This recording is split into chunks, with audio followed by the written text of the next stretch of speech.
Hello, everyone, and thank you so much for joining us. My name is Amber White, and I serve the University of Texas at Arlington as the pre-law director of pre-law and legal studies. We are joined today by Professor Beverly Dureus of the SMU Dedman School of Law. She is a distinguished faculty member, and I personally had the pleasure of working with her when I was in law school. Just to give you a little bit of background about Professor Dureus.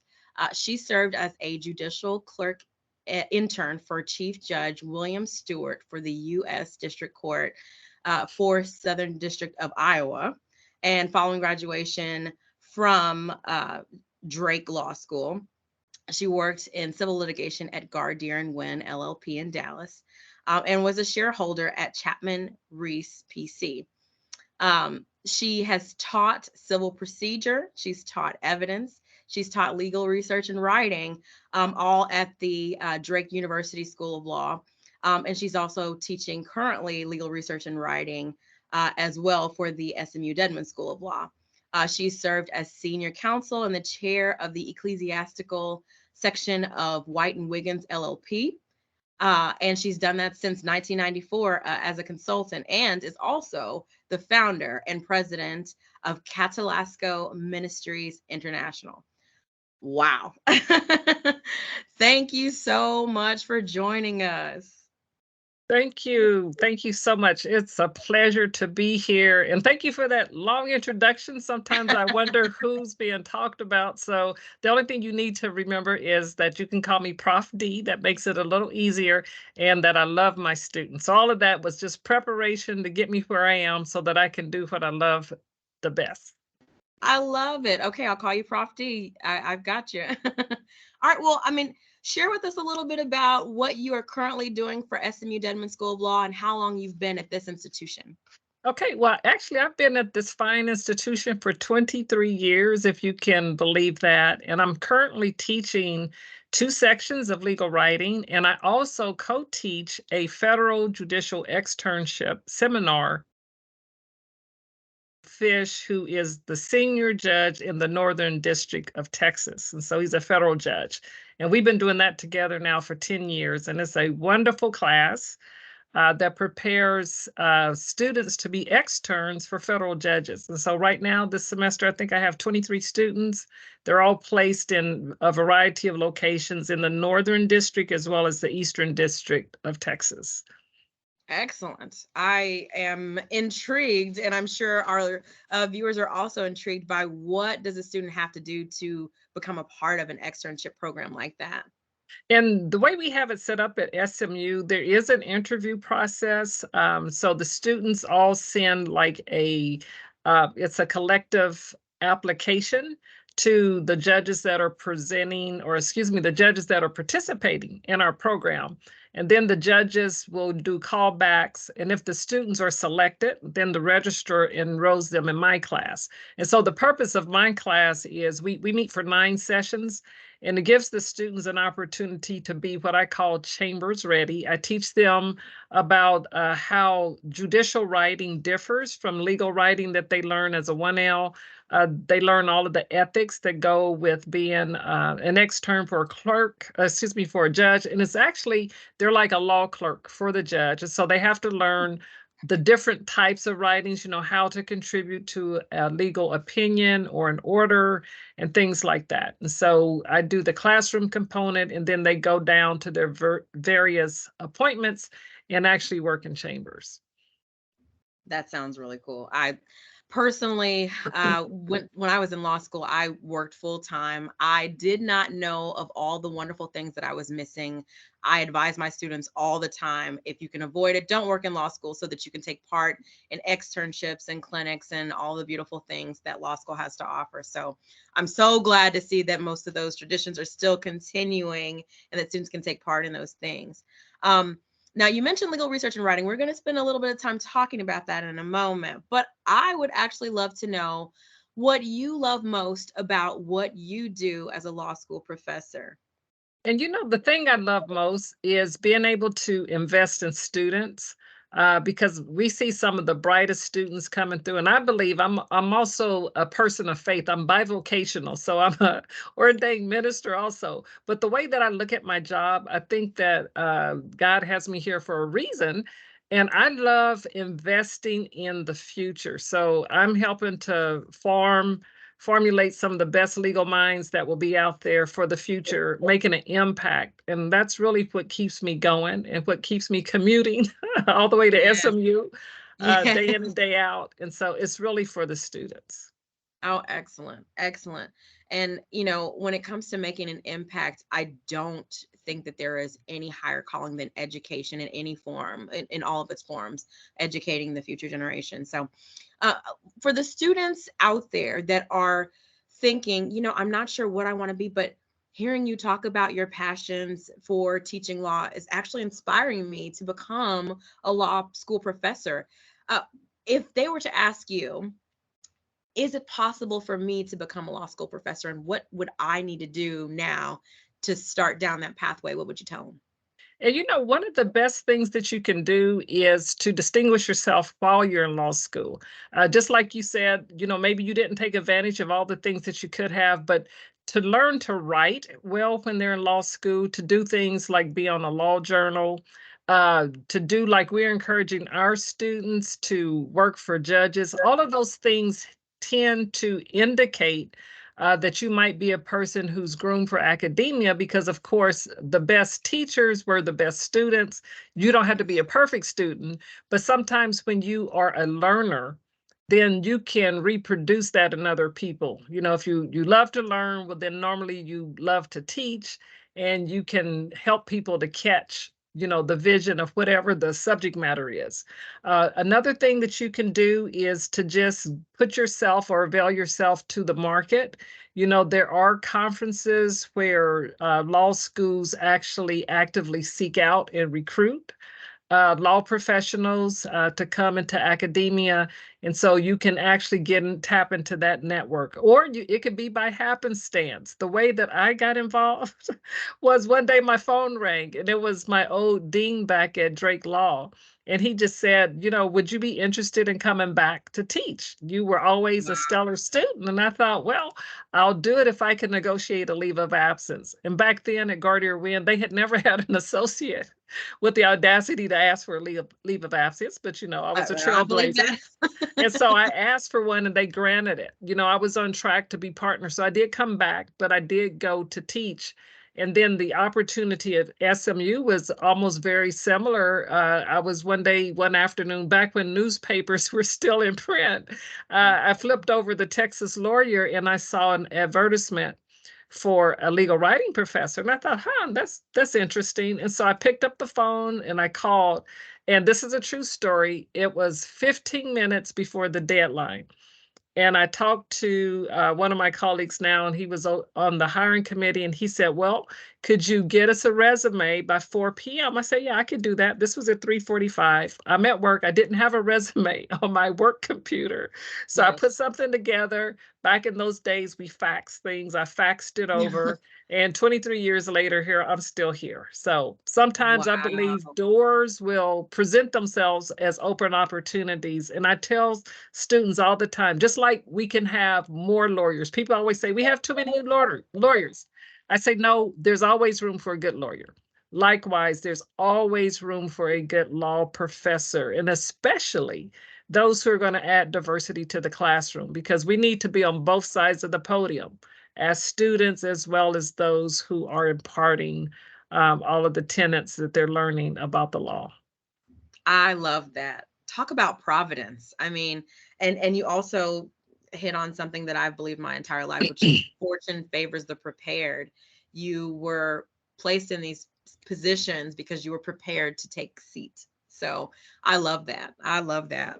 Well, I feel like students are well armed. If they want to follow down this pathway, they know the steps to take, and it can certainly reach out to you, I would imagine, for some insight as well, if they would like to continue down that pathway. So thank you for that. Now, I did mention that legal research and writing was a topic that I wanted to hit because Let me tell you, I believe that it is one of the most important subjects that a student can learn while in law school, but it's really kind of the most hidden subject. Um, you don't really know that it's a thing until you get to law school. And given its importance, I want to stop that. I want to go ahead and kind of bring that out of the shadows and into the forefront. So I'd love it if you could share with our viewers a little bit more about what legal research and writing actually is, because believe it or not, good people, it's more than what you think. It's a lot more work. So if you could share with us a little bit about what it is and what sets it apart from traditional English writing classes, we'd love to hear it. I would love to do that. And let me make sure my presentation is populated. Can you see it on that end? I can see it. All right. And the only other, now this is a strange thing. I have a motion sensor in my office. And so if you see me waving my hands, I'm just trying to get the lights back on. There we go. All right. We're No conserving problem. energy over here at SMU. No, All right. hey, there you go. Well, and I'll try to make this quick, but hopefully this will incorporate some of the main questions that you might have. And so really, here are two questions that a pre-law student might have, or a person who's interested in law school. And that is, why is legal writing important? And what exactly is legal writing? Now, Big first, I'll question. start with to me, this is the main thing. The why is actually more important than the what. Why is it important? No one will know what your position is or that your position is right if you don't know how to write about it effectively. And that's because a lot of times, even though you always see lawyers being, they're portrayed as people who talk, but the truth is, most of what we do is written. Before we actually go down and we advocate before a judge, the judge has already reviewed our position in writing. And so writing is totally important. So what is legal writing? Well, I tell people it's not just communication verbally. So it's not like Snapchat. Right. It's not tweeting. Sometimes people tweet out their opinions. It's not tweeting. It's not texting. It's not even Facebook. You can read things, or at least my generation, we still use Facebook. It's not a Facebook post, but it is communicating. As you see the young lady there with the books behind her, it's really communicating in writing about the law. But it takes several forms. You see here depicted, here's a person talking to clients. And so sometimes the writing is the lawyer to the client. Here you see an advocate in like a mediation, it's lawyer to lawyer. So there are very many aspects. Here, this depicts a young lawyer with an older lawyer. Sometimes it's what we call an associate attorney communicating with his senior partner. Here we see another advocate, and you can see a judge behind her. It's communicating with the jury. Just like we tell the jurors how we want our clients to win, we have to write instructions for the jury and the jurors so that they can side with us. Here you see advocates in the courtroom. You have one lawyer questioning a witness. We sometimes, in order to question them, we take their testimony in advance. We write the questions are asked, and then they're transcribed. And so that's a form. And then, of course, one thing that I heavily encourage students is to legally write for a law journal. There you see several different of our law journals. One of my favorite is the one that's called the International Lawyer, and that's because I'm co-executive editor of that particular journal. But those are works of scholarship where students, law professors, and judges write legal articles that interest other people. And then you have even here a community activist. Sometimes we're called upon to give press conferences, or we have to write news releases, like BLM or other things that are interest in the public. We have to know how to write those opinions. And so you might ask, well, what do the legal documents look like? I talked about a lot of different things, and I want to show you an example. This is an example of a client letter, because as I said, sometimes it's lawyer to person, and it's, very similar to what you would get in the mail, although now everything is pretty much electronic, and we do write letters via email. to clients, but it's basically your opportunity to tell your client what you think about the case and the probabilities.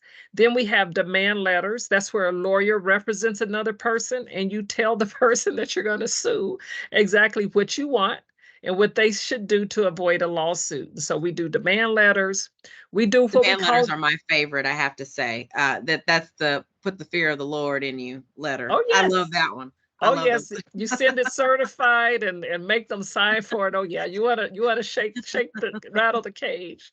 Then we have trial motions. A lot of times a trial court is the first place that people go when they want to have their issues heard. But as I said, you have to write to the judge what your positions are. And so we write pleadings. Those are the first documents that are filed with a court. But when you're seeking relief from a judge on behalf of your client, then you file a trial motion. And that's what a trial motion looks like. Then we have an appellate brief. See, we have, if you envision two tiers, you have a trial court level. When they lose, then they go to the appellate court. If they lose there, then they go to the Supreme Court. Well, at that middle rung, we have appellate briefs. And the reason why that is so important, and we teach our first year law students how to write briefs, is because an appellate court does not hear live testimony. They can only decide a case based upon what is written. So you can imagine how important it is to write persuasively and tell the appellate court exactly what you want. And then we have court orders and opinions. After a court hears the case, then they have to write to the lawyers and the advocates what their outcome is, and we call those court orders, which tells you to do something, and then a court opinion tells you why you need to do it or what a court or a judge is thinking about. So we teach all of this to our first year students. Like if you're wondering what do they learn in legal writing, you see on the screen I have a website. I have www.disneyworld.com. Now, whenever you want to tell someone about information, you usually give them a website. Like if you were to ask me, Prof D, what's a good place I can go? Where is a good place to go with my family? And I may say Disney World, and I tell you to go look at the website. Same thing, or I tell you, hey, you can get that, Amber, you can get what you want at Walmart. Well, law students can't just tell a partner to go look at a website. They have to take information that's relevant and then tell the partner where to find it in the books. And so like we had a very special case, Brown versus Board of Education, that desegregated schools and allowed children of color to go to schools with ethnically white or Caucasian people. And if I were to tell you about that case, I would have to tell you how to find it. And so what you see at the bottom of a screen is called a legal citation. And so it's just like telling you, I would say, okay, Amber, if you want to read about this case, you look it up, Brown versus Board of Education. And then we have exactly where you would find that in the law books. And so that's something that we spend a lot of times in our first year teaching students not only how to find the law, but how to communicate it and write it so that someone else can likewise go and look up what they're talking about. We teach them how to do it with this tool called the Blue Book, which teaches you all the mechanics of how you put the citation together so that it doesn't just look like a website, but there are technical components of a citation so that they would know. And then, of course, if you were to look at that address, you would see the law case itself. Another thing that we do, and we teach the students, we help them in writing law review articles. This is one that I authored that was published in the SMU Law Review. We have students that produce notes and case notes. And then first year law students, this would be of interest for those who want to go to law school. We teach them how to write a memo. A memo is a document specifically that one young lawyer gives to his or her supervising attorney, and it really tells them what they predict will be the outcome of a particular case. And so this is just, sometimes one picture is worth 1,000 words. This shows you. Now, as I wrap this up, now that sounds like a lot, right? but you can do it. So I want you to, Amber, I want you to even do this. As those who are listening, I want you to take out a piece of paper. This is just a short little test. You know, I can't be a law professor and not give you a test, right? A quiz. So I want you to take a piece of paper and I want you to sign your name. Okay, this is not a contract. I'm not getting you to agree to give me anything. It's just a little exercise. Just sign your name like you always sign it. Okay, now put the writing tool in your other hand, the hand that you don't normally write with. And I want you to sign your name again. Same thing, sign it, but with the hand that you don't write with. You see how that feels kind of awkward? Like you know some of the basics. Well, that's exactly what legal writing feels like. You can you see it? It's not even close. Can you see it? Yes. Oh no. Just a little bit, yes. But it's taking things that you already know, but we're teaching you a new way of doing it. And so people know about English, they know basic things. And what we do, it's all in how we organize it. You go all through the first year law school and you're taught IRAC. It's an acronym. We teach you to first talk about the issue in the case, then give us the rules of law, then apply it to your client, and then come up with a conclusion. And so not only do you write about it, we teach you then how to argue it. We call that moot court, where you take a case that's already been litigated and you practice arguing it before a judge. But you can even do, the students, those of you who are listening to me, you can start improving your advocacy skills now and your writing skills. What are some things you can do? Join a debate team. You could take a public speaking class, just build your confidence in talking in front of others. Take advantage of speaking opportunities. Sometimes you might run for an office on campus and they may need someone to present a view or something like that. Just take it. Watch court proceedings. There's a lot of court TV. Some of it is dramatized, but some of it has some pretty good stuff. Watch some of the small claims courts, things like Judge Judy. The more that you get comfortable with something, then you can start visualizing yourself. And you can start saying, I can do that. You can do things to even prepare to be a good or a better legal writer. What can you do? Grammar in writing is so important. Just like we teach you how to write it legally, as long as you have some of the foundational skills, that is so important. Take English classes. Take classes that require papers. Now, I know I'm stepping on toes. I know how students are. Our son is a senior in college, so I know how students don't like to write papers, but take classes that require it. Yes, exactly. Just like you're saying, Amber, they need that. Why? So that you can get feedback on your writing. I always have coined the phrase, the best legal writing come from those who rewrite. So you learn by practicing. Enlarge your vocabulary. You can do that, believe it or not, with crossword puzzles or do word searches, things that increase your vocabulary. Or I challenge you guys, when you write a paper, highlight it and then click on synonyms. Start teaching yourself synonyms for words. That enlarges your vocabulary. So you can prepare now, work on sentence structure.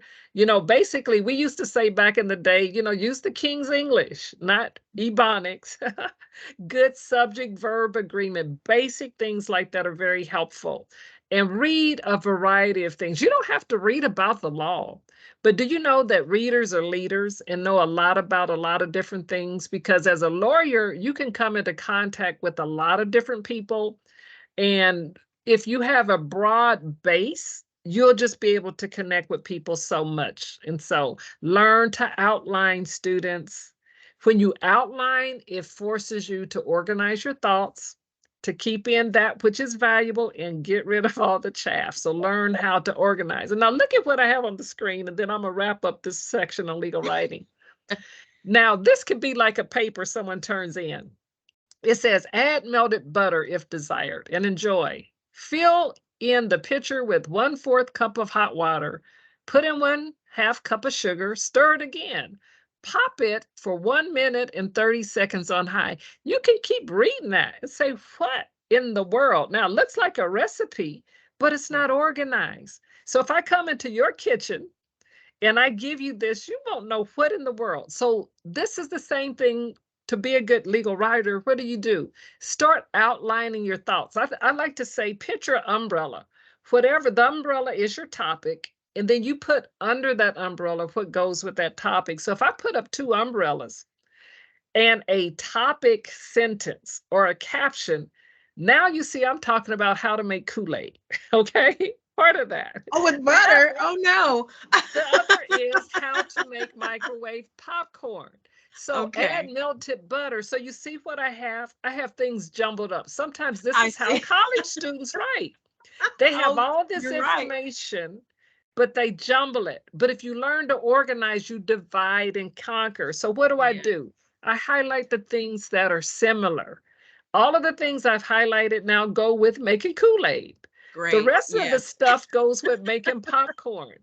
It's it's all in the same paper, but it doesn't belong together. This is an Perfect art. example. That's Yeah, perfect. you, That's a you fantastic start putting analogy. it together.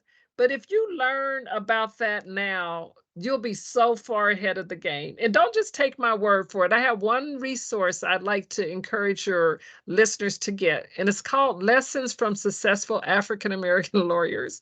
Now, I was blessed to be a contributing author to this, and it's available on Amazon. But myself, along with 54 other dynamic lawyers of color, have given all kinds of anecdotes, advice to anyone, just like those of you listening, who might want to go to law school. Things that you can do to prepare, things that you can do, how to apply to law schools, what to do, how to pick the best law schools.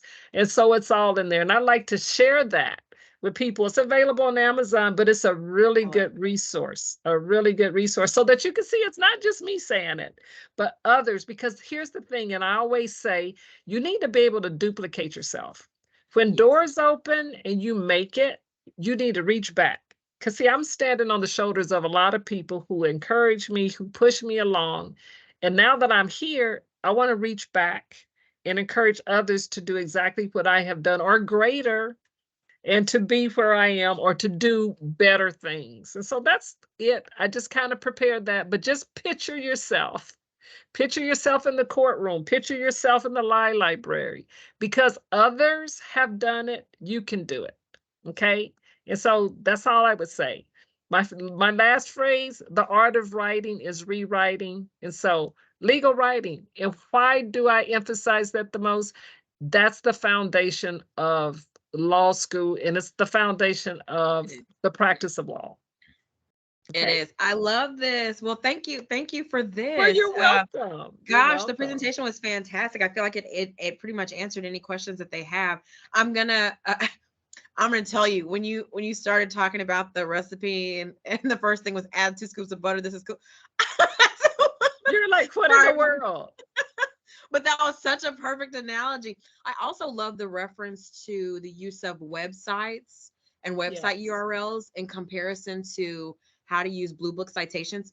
Friends, countrymen, Roman, lend me your ears. Let me tell you, when you start legal research and writing, not only are you learning how to write, but you are learning attention to detail. You Yeah. must become a master of attention to detail. So just like when you're filling in a URL, not just, www.walmart.com, but let's say you want to go to a specific page on Walmart's website, they've got all the EFKG795, whatever it is. You're going to learn how each word on there has a specific place. It has to be punctuated just so, the comma has to be just right, underlined just right, or it all changes, and it's a different thing altogether. So you're going to learn all those things. Legal research and writing teaches all of that to you. It's such a fantastic And you course. And you could imagine, Amber, if you go to court and the judge says, "Where did you find that?" Well, you you better can't be able answer. to tell him. You can't just say, "Well, I read it in the case." No, you need to say, "Your Honor, it is on page 13 of the such and Yes, such decision in footnote 4." You need to be exact and on it. 100%. 100%. 100%. And the 100%. examples that you gave for preparing for advocacy are excellent. And I will say, for those of you listening that do attend UTA, UTA, or if you're considering going to UTA, UT Arlington has both moot court and mock trial to Excellent. enhance your advocacy skills and to kind of get you either on, learning evidence and how to, recite rules back, or on moot court and learning how to recite judicial opinion. Either way, you're going to learn how to stand up and articulate through programs like that. And that, ladies and gentlemen, lays the foundation for success in courses like legal research and writing in your first year of law school. So I love this. This is fantastic. Absolutely. I Great. have a follow-up question. Okay. Let's say I am a student who has either been historically a bad writer. I just don't do well writing. Or let's say English is not my first language. What do I do? How do I get over that hurdle in order to be successful in law school? Okay. And so what I would say, the first thing to do is not focus on what you can't do, but have the resolve that yes, you can do it, because several schools have programs that can help you. Let me tell you about one that everyone can avail themselves to. There is a institution called CLEO, and the acronym CLEO stands for Council on Legal Education Opportunity. It's like a boot camp. And so students who are thinking about law school, and usually they're the ones who have already taken the LSAT and who are looking to apply, and maybe some of them have applied, but they need a little extra help, they can apply to the CLEO Institute, which will give them a preview of law classes and teach them how to be good students. Now, back in the day, I applied for CLEO. Why did I do it? I wanted to get every tool possible, and they gave a little stipend, which helped me to buy my books. Okay, all right, you got to be resourceful. But CLEO helps. Like SMU, right now we have something that's called SLAP. Now, let me explain the acronym. SLAP. We don't slap people, help them to write. But it's called the Sidley Law Advantage Program. And so for students who might need a little extra help, we meet with them in the summers and the summer before their first year to run through some of the major classes so that they can learn how to write. They can learn how to brief cases, which means, to prepare for class and tell the professor about what it is that they have written. So there are schools, you guys, all over that want to see people of color in particular to exceed in and excel in law school. And so I would say, as you're looking for places to matriculate, see what kind of support system they have. Do they have, like you guys, do they have a BALSA, a Black Law Students Association? Sometimes to have an affinity group there, you want people who are going to be supportive of you. Look to see, do they have people of color on their faculty? You want a place where if you hit a wall, that you can go in, knock on someone's door and say, hey, this isn't coming together for me. But usually there are academic support systems, academic support programs at a lot of the law schools, because people they want you to succeed. Now, even though the Supreme Court has said affirmative action is dead, I know a lot of people, a lot of institutions still are committed to diversity, and they don't want you to just have a seat at the table. They want you to excel while you're at the table. And so you can do it. So it's how, whatever you think is how you're going to perform. So don't say, I can't. Just say, hey, I'm going to position myself to get extra help so that I can do it. I like that. I love that. Position yourself to get some extra help. And it really is a mindset, a can-do mindset. So I love that. Thank you for that. I did want to ask this question. So obviously it's been some years since I went to law school. We're just gonna say 3 or 4 for my ego. Okay. And since those days, I mean, we've just had changes in the way that ABA allows schools to do things. We've also had changes that were induced because of the pandemic, right? So I know one thing that used to happen in law school, you had to learn how to research in books, physical, actual books. And you had to conduct those research, that research and find case law and look through those additional source materials physically, and they taught that in conjunction with Westlaw and LexisNexis and those types of legal resources. Now, has any of that been altered because of the pandemic? Are they even still teaching students to look through the books? Yes. And so two things. Let me just so that they'll know what you're talking about. She mentioned Okay. Westlaw and Lexis are companies that assist lawyers in researching with an electronic database. And so it's similar to, but not the same as Chat GPT. I tell people, in Mm, fact, lawyers shouldn't use that because it hallucinates, it makes up things that aren't really the law. But okay. Westlaw and Lexis can help you. Like, say, if I had asked you to find the Brown versus Board education, I would say, okay, Amber, I heard about this desegregation rule. They teach you how to use that electronic tool to actually find the case that you desire. So yes, we still teach that.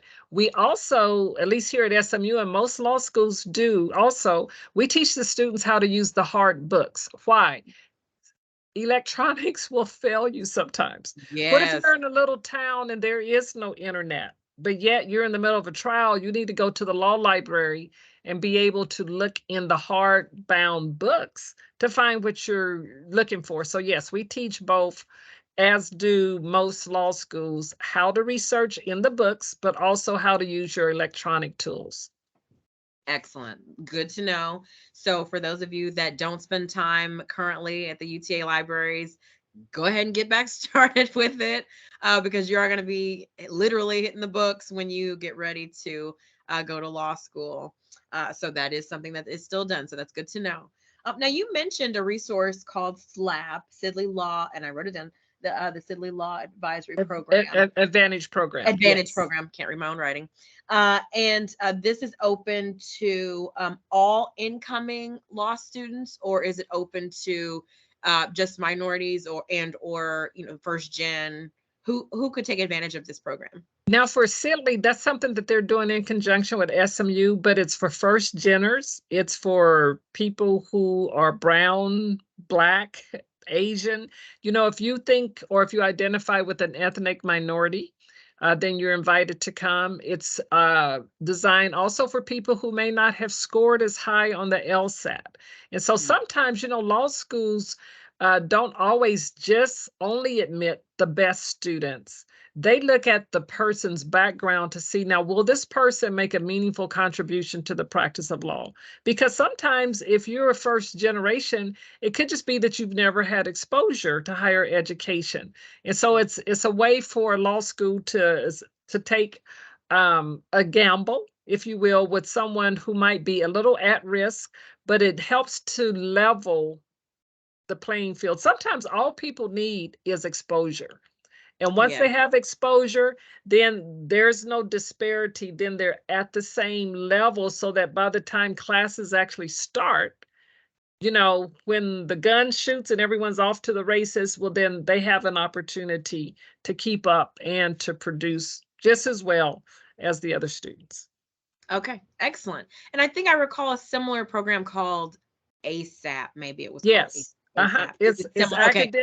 academic support program, ASAP, I think is what they Yes, and it was yes. it was similarly targeted to assist students that were first gen or that were low scoring on the yeah. I remember that. So I'm so glad that they're doing that, and the fact that it's in conjunction with Sidley means that there's likely going to be a mentoring element to it as well. I believe so. And Okay, sometimes they put those people in their pipeline and they reach back to give them opportunities of employment. And so, I love that. students, wherever you go, ask the law schools what type of pipelines do they have? Do they have placement help for people of color? What's the placement rate like? Because you want to have a good experience. Look for schools that have clinical programs. That means, hands-on. Like if you want to work for the district attorney's office, do they have a clinic that can help you to prepare for that? Or if you want to be a family law practitioner, do they have like a family law clinic? Clinics help the schools to partner you with practicing lawyers so that you can get your hands wet, so to speak, internships and externships. So all of those things help to prepare students to do well once they leave, our ivory tower and go out into practice, because then they would have had some practical exposure. Excellent. Okay. Well, so I feel like you've given us so many great gems. I have two final questions. My first, what are some highlights for any students that might be looking to apply to SMU law specifically, that you might like to share that they might not be able to find out from just any old webpage? Okay, and so this is what I would highlight for SMU Law is we have taken the position, for those of you who don't know, the United States Supreme Court has just announced a decision that race cannot be a factor in admissions, okay? Yeah. So how is SMU responding? We're saying there's always more than one way to skin a cat, all right? So what you can do, if whether it's SMU or any other place, you have to write normally a personal statement, telling them why you want to go to law school. Highly encourage you to talk about things that you have overcome. Okay. Because in so doing, they can see the same things. You may not be able to check a box to say I'm, African American or I'm Latino. You may not be able to check a box, but they can read that. You could talk about being a first gener. You could talk about how maybe you went to segregated schools and you didn't have the best equipment, but yet you still excelled in your high school, you excelled in college, those types of things. You guys, even now, while you have control over what goes on your resume, put some indicators on your resume.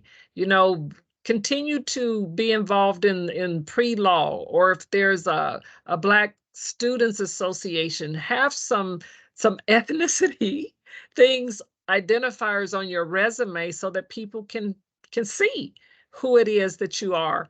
And so we're still committed, and we're like, well, we're going to find another way to skin a cat because we believe that the experience needs to be a diverse experience. Absolutely. And for a lot of my students, I even back when we were doing official diversity statements, which I believe are no longer going to be a thing now, but they'll call them something else. Students would ask me, Mrs. White, I don't check the box of person of color. Does that mean I'm not diverse? Well, diversity has so many facets, right? Diversity is gender, diversity is socioeconomic status, diversity is first generation status, diversity is nationality, diversity is life experience, period, Absolutely. So Absolutely. yeah, when we talked to Prof D about the ways that we want to highlight our own personal experience. I have a lot of single moms that I advise. That's also packaged in diversity as well. Yes. The fact Yes. that you've got kids and family and a whole life that you're living. Second career, that's Yes. diversity. And Okay. we call Yeah. the buzzword now is non-traditional student. And so, Yes. if you've already had a career, or maybe, you're 60 and you decide, hey, I really want to be a lawyer, all of those things make you a very viable candidate. Absolutely, absolutely. So, just make sure that you guys are thinking outside the box when it comes to identifying who you are as a person, because as Prof D mentioned already, it is not just the 4.0 179 L Woods that's getting into law school now. You can have a wide range of academic experience and LSAT experience. I see us waving. Yeah. uh, I know that you can have all of these things and still go to law school, in a great law school like an SMU or an equivalent in your region. So, final thoughts. What final thoughts do you have for any students applying this cycle who may be a little bit anxious about either submitting an application or starting law school next fall? And if I can steal the acronym of Nike, just do it. You guys, if you don't aim for anything, you're bound to hit nothing, okay? There's nothing wrong. You won't get into every school that you apply to, but you'll get into some of the schools. And as much as I love SMU, do you know what I tell people of color? go to the highest ranked law school that you can get admitted into. We would love to have you here, but hey, if you get an invitation to go to Harvard because they really want to diversify, or because you're qualified, you're going to get in there on your own merits, go to the best school possible. Even when you're thinking about, well, I don't want to go into debt, I don't want to have student loans, Biden's not going to write off my student loans. It's considered good debt, you guys. It's not like just buying a car for the sake of having a BMW 6 Series.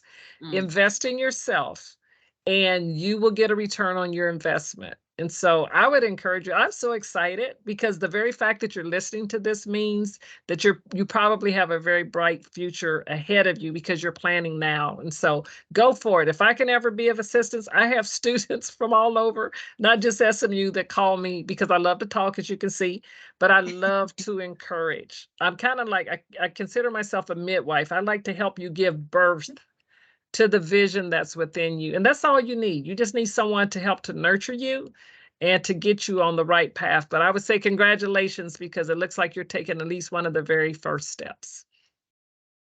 And with that, I will say thank you so much, Prof. D, for joining us today. You have given nothing but wisdom and true pearls, and we're thankful for you.